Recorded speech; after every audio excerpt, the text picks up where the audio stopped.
మా వంటగదికి స్వాగతం. మా వంటగదిలో ఈరోజు ఖర్జూరంతో కేక్ ఎలా తయారు చేయాలో చూద్దాం. ఇది ఎంతో రుచిగా ఉంటుంది, పిల్లలు ఎంతో ఇష్టంగా కూడా తింటారు. ఇప్పుడు ఎలా తయారు చేయాలో చూద్దాం. ఒక మిక్సీ జార్ తీసుకొని గింజలు తీసేసిన ఖర్జూరాలు వేసి మిక్సీ చేద్దాం.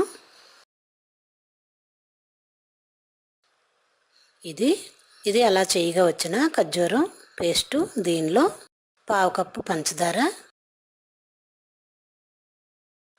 2 గుడ్లు,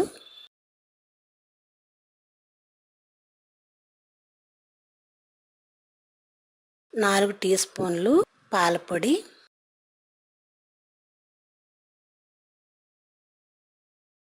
1 teaspoon baking powder, 1/2 cup మైదా కూడా వేసి ఒకసారి మిక్సీ చేద్దాం.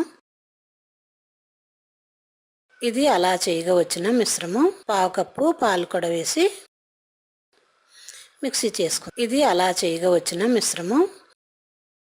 ఇప్పుడు స్టవ్ పై పెట్టుకొని దానిలో నెయ్యి వేడి చేసుకొని దీనిలో జీడిపప్పు కిస్మిస్లు వేయించి ఒక గిన్నెలోకి తీసుకుందాం. ఒక బౌల్లోకి తీసుకొని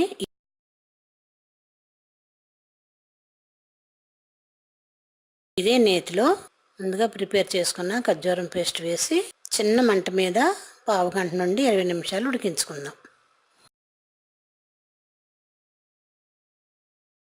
దీనిలోనే వేయించుకున్న జీడిపప్పు కిస్మిస్లు కూడా వేసి మూత పెట్టి ఉడికించుకుందాం.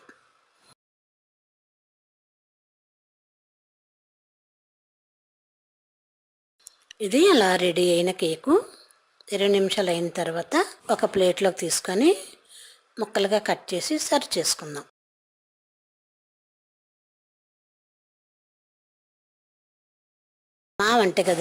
మా వంటగదిలో ఎంతో రుచిగా ఉండే డేట్స్తో అంటే ఖర్జూరంతో కేక్ రెడీ. మరిన్ని వంటల కోసం మా వంటగదిని సబ్స్క్రైబ్ కాగలరు. ధన్యవాదములు.